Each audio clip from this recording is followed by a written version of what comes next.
નમસ્કાર વિદ્યાર્થી મિત્રો, આપ સૌનું ફરી એકવાર હાર્દિક સ્વાગત છે Oxford school of science commerce વિભાગ ધોરણ 12 વિષય આંકડાશાસ્ત્ર ચેપ્ટર નંબર 1 સંભાવના.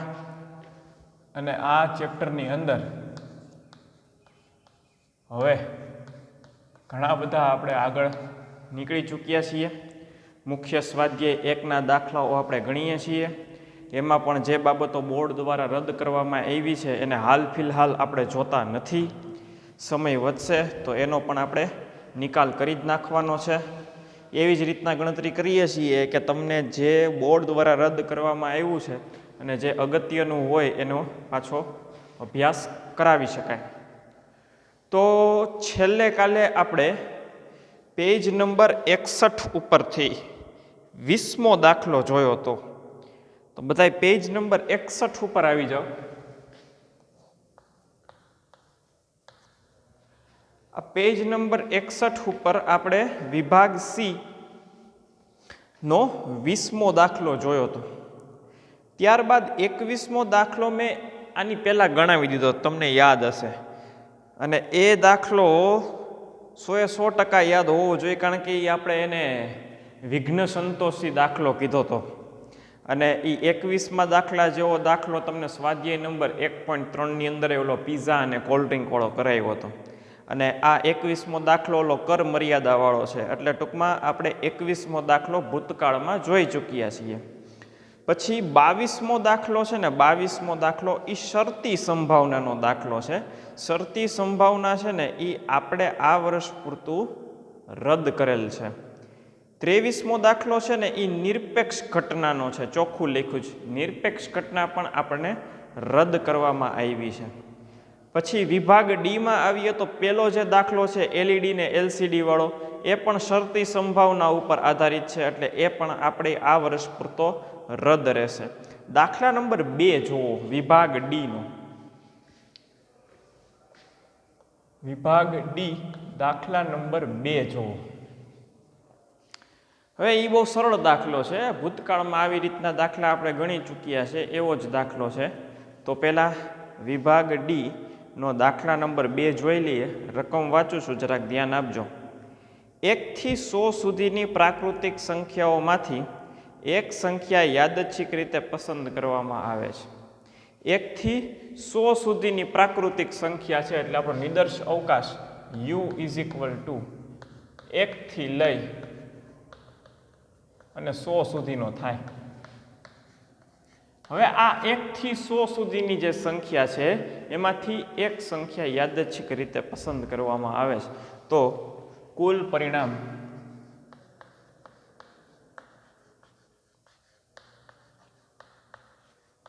n બરાબર 100c1, 100 કિંમતમાંથી એક કિંમતની પસંદગી. ઓકે, ચાલો હવે બીજી લીટી વાંચીએ. શું કહે છે? પસંદ કરેલી સંખ્યા એક અંકની હોય, પસંદ કરેલી સંખ્યા એક અંકની હોય અથવા, આ શબ્દ ઉપર જરાક ભાર આપવો પડે છે, અથવા, અથવા શબ્દ ઉપર બોક્સ કરી નાખો. મેં આની પહેલા તમને કીધેલું છે કે ઓછામાં ઓછો શબ્દ આવે કે અથવા શબ્દ આવે એટલે એ આપણી પાસે સરવાળાનો નિયમ મુકાવડાવશે. એટલે અથવા શબ્દ ઉપર બોક્સ કરી ઉપર લખી નાખો P of A યોગ B. બરાબર? તો પાછું વાંચું છું. પસંદ કરેલી સંખ્યા એક અંકની હોય અથવા પૂર્ણ વર્ગ હોય તે ઘટનાની સંભાવના મેળવો. અથવા શબ્દ આવ્યો એનો અર્થ શું થયો કે એ લોકો આપણી પાસેથી P of A યોગ B ગોતાવડાવવા માંગે છે.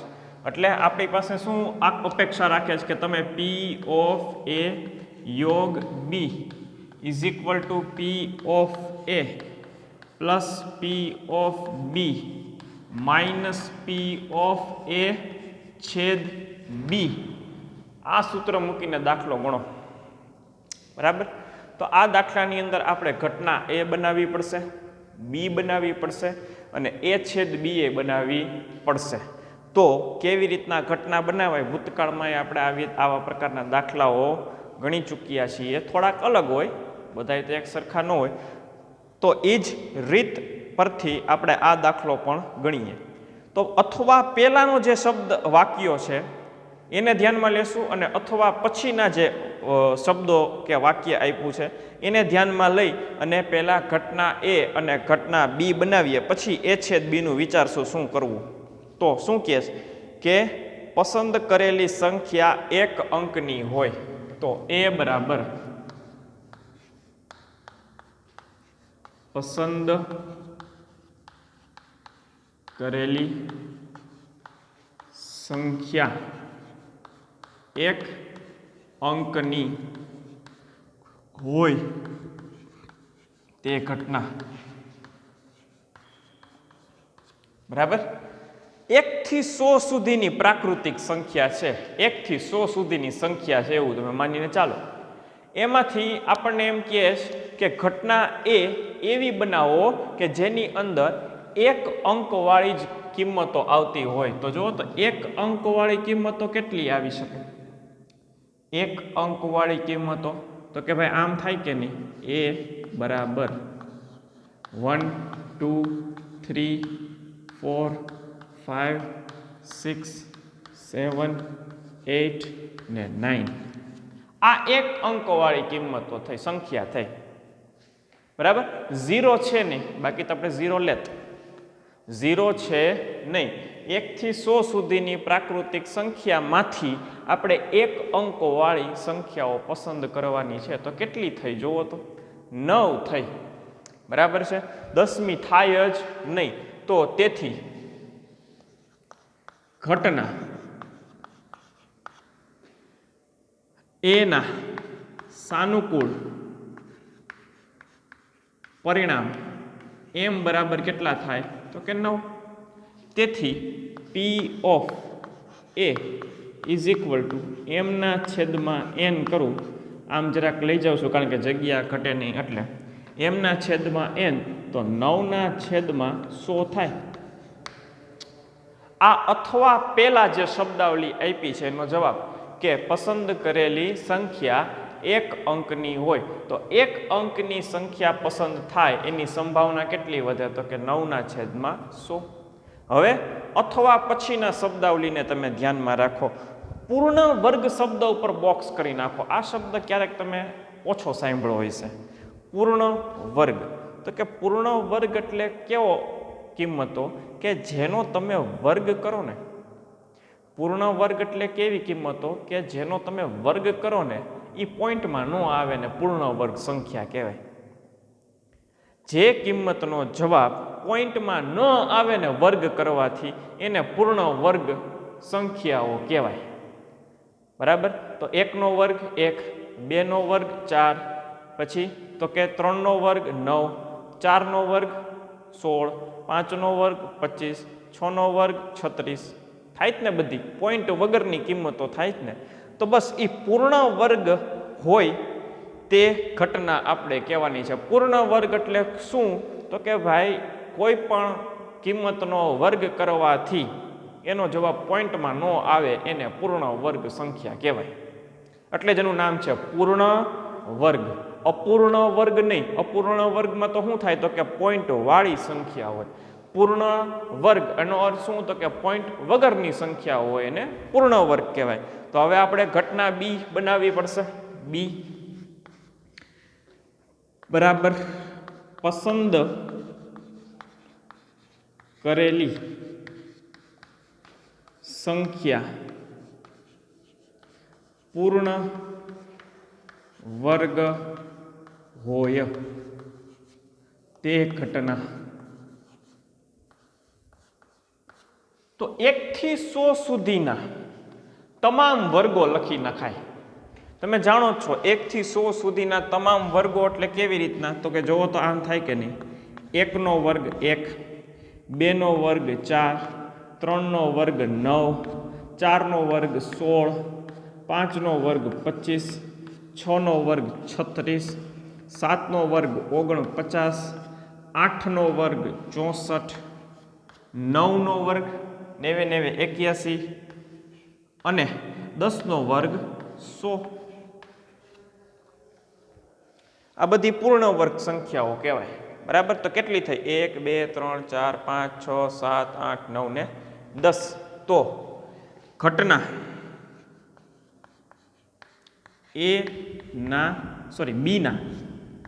બી ના સાનુકૂળ પરિણામ m બરાબર 10.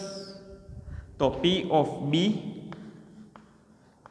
ઇઝ ઇક્વલ ટુ m ના છેદમાં n, તો 10/100. ભાગ ચાલે છે, 100% ચાલે છે, પણ ચલાવવાનો નહીં, નહીંતર પછી તમને આ સૂત્રમાં આવશો ને સરવાળો બાદબાકી કરવાનું થશે તો વળી પાછા તમારે છેદ સરખા કરવાની પાછી મજૂરી કરવી પડશે. એટલે જ્યારે આવા સરવાળાના નિયમના સૂત્ર મૂકવાના થાય ને ત્યારે હમણાં હાલ ફિલહાલ અહીંયા છેદ સરખા કરવાની કોશિશ કરવી નહીં, છેલ્લે જોયું જાય જે થાય.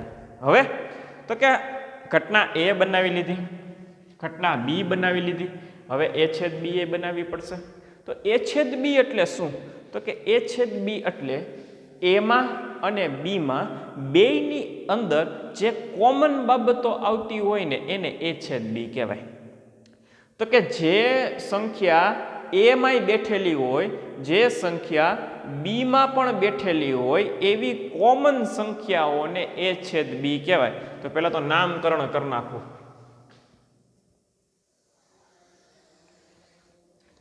તો કે A/B ઇઝ ઇક્વલ ટુ સંખ્યા, જો હું લખું જોજો, એક અંકની હોય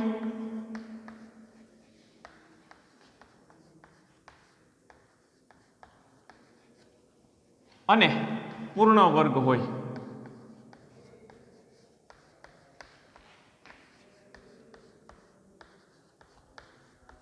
તે ઘટના સંખ્યા એક અંકની, એટલે જો એનું માન આવી ગયું, બેયનું માન રાખવાનું છે, એનું માન રાખવાનું છે, બીનું માન રાખવાનું છે, એને જ કોમન ઘટના, એને જ A/B કહેવાય. તો જો એનું માન રાખવા માટે જો પસંદ કરેલી સંખ્યા એક અંકની હોય, તો જો સંખ્યા એક અંકની હોય, બીનું માન રાખવું પડે, તો જો સંખ્યા પૂર્ણ વર્ગ હોય, તો જો સંખ્યા પૂર્ણ વર્ગ હોય. A અને બીનું બેયનું માન જળવાઈ રહે એને A/B કહેવાય, અથવા તો A અને B ની અંદર જે કોમન આવતું હોય એને A/B ઘટના કહેવાય. તો જોવો જી અહીંયા ધ્યાન આપો તો 1 અહીંયા છે, અહીંયા છે, પછી 4 અહીંયા પણ છે, અહીંયા પણ છે, પછી 9 જો તો અહીંયા પણ છે અને અહીંયા પણ છે. આ ત્રણ કોમન સિવાય, આ ત્રણ કોમન પદ સિવાય બીજા કોઈ કોમન પદ છે નહીં. તો જેટલા કોમન આવતા હોય લઈ લેવાના. A/B ઇઝ ઇક્વલ ટુ 1 4 ને 9, બસ વાત થઈ ગઈ પૂરી. તો ઘટના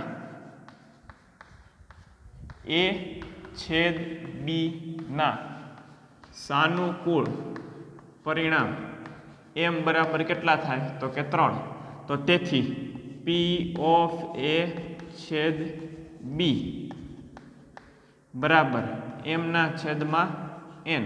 તો m ના છેદમાં n એટલે 3/100. બરાબર છે. હજી આમાં કોક તમે મને પ્રશ્ન કરી શકો, હું તો કે સાહેબ એક સંખ્યા પસંદ કરવાની હતી એની ગણતરી તમે ક્યાં કરી દીધી? તો કે જોઈ લ્યો ભાઈ, આ એક સંખ્યા માટેની જે પસંદગી કરવાની હતી એની હું તમને અહીંયા ગણતરી કરી દઉં. લખો તોય ઠીક ને ન લખો તોય ઠીક. કેટલી સંખ્યા છે? 9. 9 માંથી 1 તો જવાબ 9 જ આવે. જો આ રહ્યું. અહીંયા કેટલી છે? તો કે 10 સંખ્યાઓ છે. તો અહીંયા 10 માંથી 1 ની પસંદગી કરો તો તમારો જવાબ કેટલો આવે? તો કે 10 જ આવે. તો એ 10 જ આપણે અહીંયા લીધો હોય. અહીંયા તો કે 3 સંખ્યા છે તો 3C1 બરાબર. તો કેટલા થાય? તો કે 3. એ જ 3 આપણે અહીંયા લીધેલા હોય. આવું લખો તોય ઠીક, ન લખો તોય ચાલશે, તમારી મરજી. ચાલો, A મળી ગયું, B એ મળી ગયું અને A/B એ મળી ગયું. તો આવી જાઓ આપણા મુખ્ય સૂત્રની અંદર. અથવા શબ્દના કારણે આ સૂત્રનો ઉપયોગ આપણે કરવો પડ્યો છે. તો P of A 9/100 plus P of B 10/100 minus P of A છેદ બી 3/100 કરો સરવાળા બાદ બાકી એટલે તમારો ફાઇનલ આન્સર આવી જાય. તો 10 ને 9 19, 19માંથી 3 બાદ થાય તો 19માંથી તમે 3 બાદ કરો તો 16 વધે. તો 16/100 ભાગ ચાલે છે તો કે 2 હારે ભાગ હાલે, 4 સાથે ભાગ ચાલે તો કેટલા થાય તો કે ચોકે ચોકે 16 એટલે 4/25 એવો જવાબ થાય. બેયને તમે 4 વડે ભાગાકાર કરો એટલે આવો કંઈક જવાબ આવે. જોઈ લ્યો તમે. પોઝ કરી વ્યવસ્થિત રીતના ઉતારી લ્યો અને મગજમાંય ઉતારી લ્યો અને પાકી બુકમાંય ઉતારી લ્યો.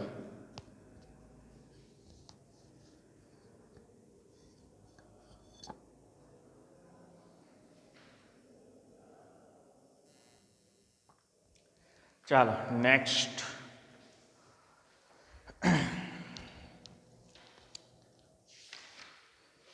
હવે દાખલા નંબર 3 છે આના પછીનો. એ દાખલો પાછો શરતી સંભાવનાનો દાખલો છે. તમારી પાસે પીડીએફ છે જ કઈ બાબતો બોર્ડ દ્વારા રદ કરવામાં આવી. એ શરતી સંભાવનાનો દાખલો દાખલા નંબર 3 પણ બોર્ડ દ્વારા કેન્સલ છે. પેજ ફેરવો અને 62 નંબરના પેજ ઉપર આવો તો તમને દાખલા નંબર 4 દેખાય. 62 નંબરના તમે પેજ ઉપર આવો ને તો તમને દાખલા નંબર 4 દેખાય. અને ચોથા દાખલો નિરપેક્ષ ઘટના એવું ચોખ્ખું આપણને રકમમાં લખેલું આપ્યું છે. તો નિરપેક્ષ ઘટના પણ આપણી કેન્સલ છે. પછી દાખલા નંબર 5, દાખલા નંબર 5 પણ શરતી સંભાવનાનો દાખલો હોવાના કારણે આપણે શરતી સંભાવના વિશે કાંઈ જાણ્યું જ નથી, કાંઈ ભણ્યા જ નથી. તો દાખલા નંબર 5 પણ આપણો કેન્સલ છે. કહેવાનો ભાવાર્થ એટલો જ કે આપણું વિભાગ સી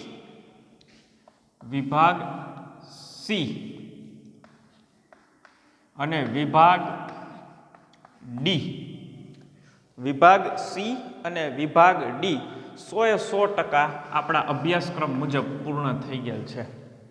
બરાબર છે. હવે જે જોવાનું રહ્યું 17મો દાખલો વિભાગ સી નો જે છે એ મેં તમને હોમવર્કમાં આપીશ, પણ એ ભવિષ્યમાં આપીશ. બરાબર. વિભાગ બી માં આવી જાઓ. વિભાગ બી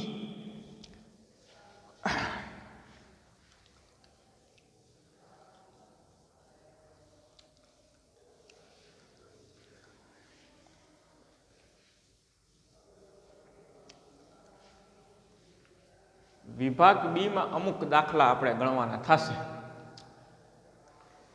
જે 1 માર્કમાં તમને વાર્ષિક પરીક્ષાની અંદર પૂછાઈ શકે.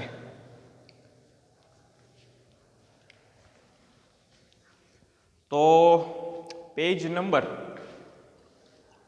58 અને 59,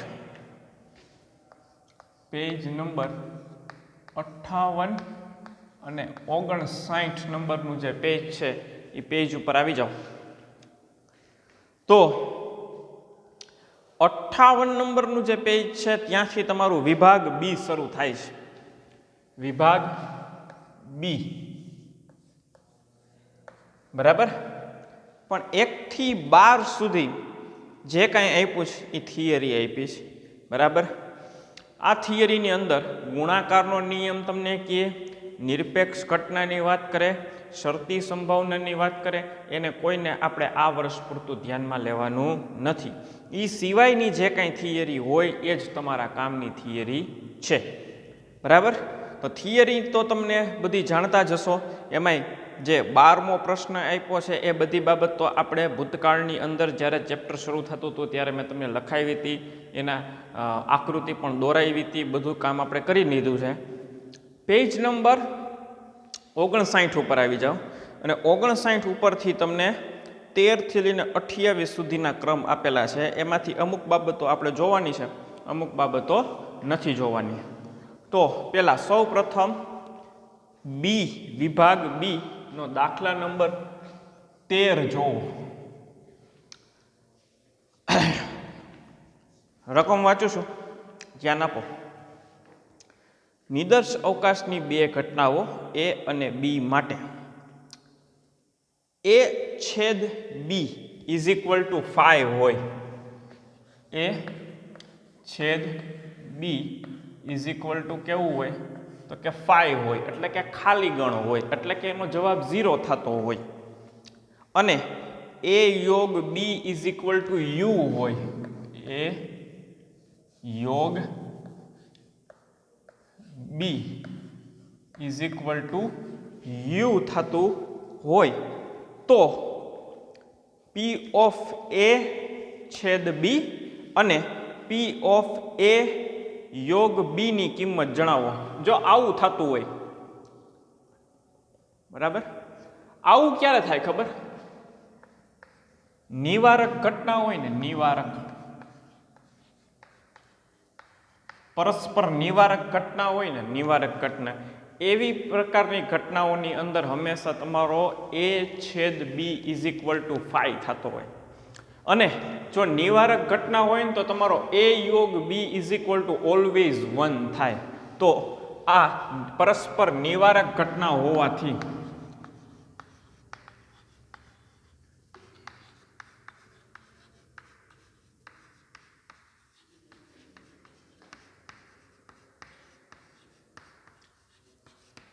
તમારો પી ઓફ એ છેદ બી ઇઝ ઇક્વલ ટુ 5 થશે અને પી ઓફ એ યોગ બી ઇઝ ઇક્વલ ટુ 1 થશે. બસ આટલો જ જવાબ લખવાનો હોય. આ 1 માર્કમાં તમને પૂછાય. પણ તમારી પાસે બધી નોલેજ હોવું જોઈએ. નોલેજ વગર તમારું સંભાવના નકામું. બરાબર? તો આવું કંઈક થાય. પછી દાખલા નંબર 14. દાખલા નંબર 13 તો પૂરો થઈ ગયો. દાખલા નંબર 14 ચોખ્ખું કીધું છે નિરપેક્ષ ઘટના છે. નિરપેક્ષ ઘટના આપ્યું હોય એટલે આપણે આ વર્ષ પૂરતું જોવાનું નથી. 15મું એ ભવિષ્યમાં તમને હોમવર્કમાં મળશે. 16મું પાછું નિરપેક્ષ ઘટના કીધી છે એટલે એ આપણે ગણવાનું થતું નથી. 17મો દાખલા નંબર 17 B17, એમાં જરાક ધ્યાન આપો. B17 જો P of A is equal two 0.8 હોય, જો P of A is equal two 0.8 હોય, પછી તો કે P ઓફ A છેદ B ઇઝ ઇક્વલ ટુ 0.25 હોય. P ઓફ A છેદ બી ઇઝ ઇક્વલ ટુ 0.25 હોય તો તમને એમ કહે છે કે પી ઓફ એ માઇનસ બી મેળવવું. તો શું કહે છે તમને કે તો પી ઓફ એ માઇનસ બી મેળવવું.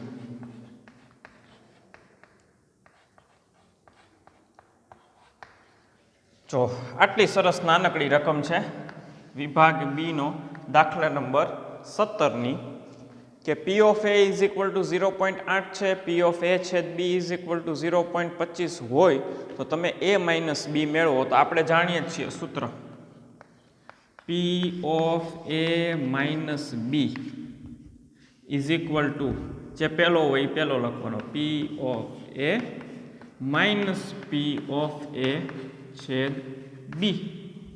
આ આપણું સૂત્ર. સૂત્રમાં કિંમત મૂકી દો. P of A 0.8 minus P of A છેદ બી 0.25. 8 માઇનસ 0.25 કરો તો 0.8 માઇનસ 0.25 કરીએ તો 0.55 જવાબ આવે. તો 0.55. બસ દાખલો પૂરો. આવું તમને પૂછી લે a minus B is equal to 0.55.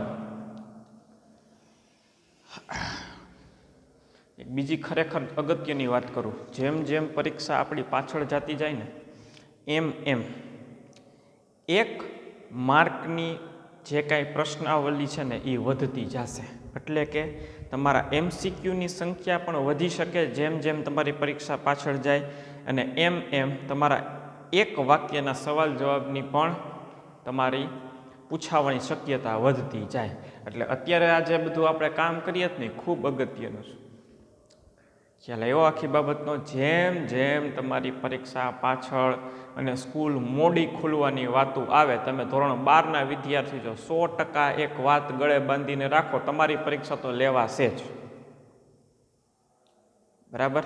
11માની પરીક્ષા લેવાય ન લેવાય એ પછીની વાત છે, પણ તમારી ધોરણ 12ની બોર્ડની પરીક્ષા લેવાશે જો. ખ્યાલ આવે છે આખી બાબત? અને જેમ જેમ સ્કૂલ મોડી ખુલશે અને પરીક્ષા લેવાની વાત થશે, એમ તમારે મોટા દાખલાઓની સંખ્યા ઘટી અને નાના એક વાક્યના સવાલ જવાબ અથવા તો 1 માર્કના દાખલા અથવા તો MCQની સંખ્યા તમારી વધશે. અને એ પરિસ્થિતિની અંદર આ જ બધા દાખલાઓ તમને કામ લાગશે. એટલે કે 1 વાક્યના કે 1 માર્કના દાખલાઓ હોય એ અને MCQ. બરાબર? આનો આ પ્રશ્ન તમને MCQ સ્વરૂપમાં પૂછી શકે. બરાબર? આનો આ પ્રશ્ન તમને MCQ સ્વરૂપમાં પૂછી શકે, અને આનો આ પ્રશ્ન તમને 1 વાક્યના સવાલ જવાબમાં તમને પૂછી શકે, જેનો 1 જ માર્ક તમને મળે. એટલે ખૂબ અગત્યની વાત તમને ચેતવણી આપું છું, બહુ ધ્યાનપૂર્વક આગળ વધજો. દાખલા નંબર 18 શરતી સંભાવના છે, સ્લેશ કરેલું હોય તમને જો B/A, એટલે કે બી શરતી A સંભાવના એવું એને ગુજરાતીમાં વચાય. તો એ તમારું શરતી સંભાવના આ વર્ષ પૂરતું રદ છે. દાખલા નંબર 19 ઉપર આવો. B19 શું કહે છે? ધ્યાન આપો. પરસ્પર નિવારક ઘટના એટલે તો કે પરસ્પર નિવારક ઘટના એવું તમે વાક્ય વાંચો ને એટલે નીચે અંડરલાઈન કરી અને લખી નાખવું જોઈએ. P/A/B = 5 થાય. આવું લખી જ નાખવું જોઈએ. જો આ રહ્યું P/A/B = શું થાય? 5 થાય. લખી જ નખાય. બે ઘટનાઓ A અને B માટે P/A = P/B = K છે. P/A = P/B શું છે? K છે. તો A યોગ B મેળવો. તો P/A યોગ B મેળવો. આવું તમને એ લોકોએ પૂછ્યું છે. બરાબર? તો આમાં જરાક વિશ્લેષણ કરીએ. તો આના બરાબર K થાય અને આના બરાબર K થાય, તો તમારે લખી નાખવું જોઈએ. તેથી P/A = K અને P/B = K. હવે આનું તમારે સૂત્ર મૂકવાનું થાય. તો આવું કંઈક છે. P/A યોગ B = P/A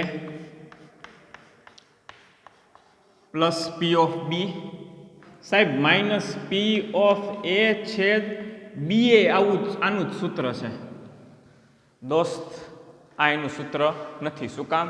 તો કે આનો જવાબ 0 થાય એટલે પરસ્પર નિવારક ઘટનાની અંદર તમારે આ પદ લખવાનું થતું જ નથી, અને જો લખાઈ ગયું હોય તો A/B = તમારે 0 કરી નાખવાના રહીએ.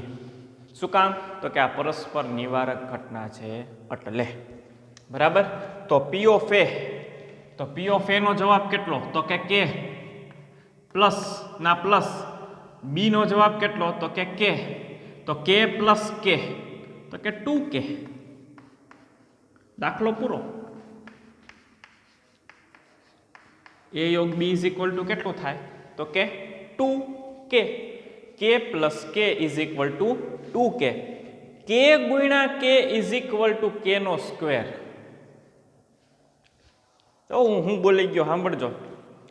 K પ્લસ K = 2K, પણ K ગુણ્યા K = K નો સ્ક્વેર. તો આવું લખીને વહી આવશો તો તમારો દાખલો ખોટો પડશે. બરાબર છે? એટલે ધ્યાનમાં રાખજો, સરવાળો હોય તો 2k ગુણાકાર હોય તો જ k નો સ્ક્વેર થાય. બહુ સાદી માહિતી, સિમ્પલ નોલેજ આપ્યું, તમને ખબર જ હોવી જોઈએ આ. ચાલો, દાખલા નંબર 19 પણ પૂરો.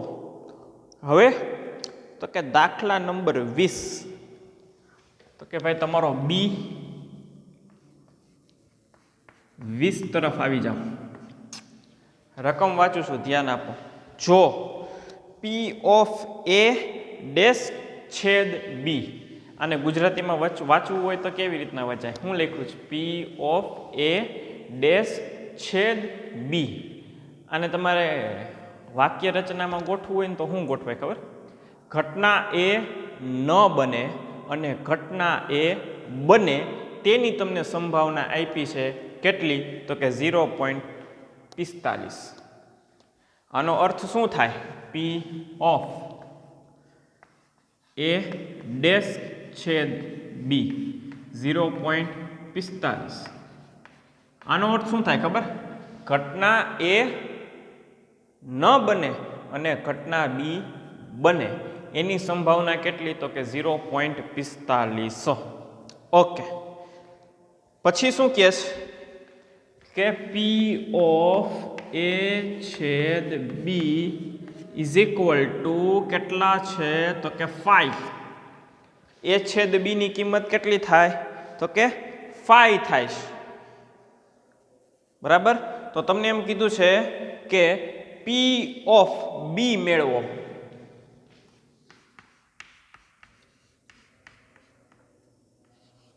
આવું પૂછ્યું છે. બરાબર? હવે જોજો આનું સૂત્ર શું થાય. જો હું તમને એક વસ્તુ તમને લખી દઉં ને, એ બહુ વ્યવસ્થિત રીતના સમજવાનો પ્રયત્ન કરજો. પી ઓફ એ ડેશ છેદ બી, લખો કે તમે પી ઓફ બી માઇનસ એ લખો. આ બેનો અર્થ સરખો. આની અંદર તમે પી ઓફ એ છેદ બી ડેશ લખો. આનો અર્થ અને આનો અર્થ બેનો સરખો જ થાય. જો અહીંયા છે જ ને તમારી માઇનસ વાળી ઘટના, તો તમે આમ લખો કે પી ઓફ એ છેદ બી ડેશ. આમ લખો. આનો અને આનો બેનો અર્થ સરખો જ થાય અને બેનું સૂત્ર આ જ થાય. એવી રીતના તમે આ લખો કે આ લખો, બેનો અર્થ સરખો જ થાય અને એ બેનું સૂત્ર શું થાય ખબર?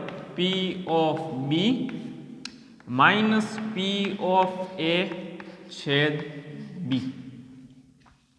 જો આ સૂત્ર અને આ સૂત્ર બેના એક્ઝેક્ટ ઓપોઝિટ થયા. બરાબર? તો આવું આપણને કંઈક એ લોકોએ પૂછેલું છે. આ તો મેં તમને સમજાવવા માટે આ પદ અને આ પદ મેં તમને લખી દીધું. તો આપણને આનો જવાબ કેટલો આપ્યો છે? તો કે 0. આ માઇનસના માઇનસ. આનો જવાબ એટલે કે આનો જવાબ આપણને શું આપ્યો? તો કે 0.45. તો કાંઈ ફેર ન પડે, કારણ કે એ છેદ બી ઇઝ ઇક્વલ ટુ 5 થાય છે. તો તમારે લખી નાખવાનું પ્રેમથી પી ઓફ એ ડેશ છેદ બી ઇઝ ઇક્વલ ટુ 0.45 જ થશે. શું કામ? તો કે છેદ ઘટના 0 છે એટલે. જોઈ લ્યો, મૂલ્યાંકન કરી લ્યો અને લખી લ્યો. ને મગજમાં 100% ઉતારીને રાખો. આવી બધી બાબતો આ વર્ષ પૂરતી વધારે પૂછાશે.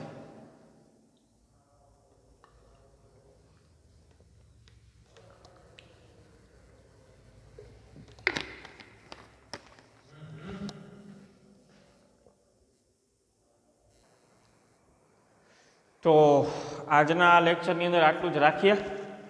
આના પછીના લેક્ચરમાં પણ આપણે વિભાગ બીના જે કાંઈ દાખલાઓ બાકી છે કે જે દાખલાઓ ગણાવવાના છે એનો પાછો આપણે અભ્યાસ કરશું. તો આજના આ લેક્ચરની અંદર આટલું જ. આના પછીના લેક્ચરમાં વિભાગ બી પૂર્ણ કરશું અને સ્વાધ્યાય નંબર 1.1ના અમુક દાખલાઓ છે જે અગત્યના છે, જે ગણાવવાના જ હોય દર વર્ષે, એ પણ આપણે ગણી લેશો. તો આજના લેક્ચરમાં આટલું જ. આના પછીના લેક્ચરની અંદર મળશું. ત્યાં સુધી આભાર.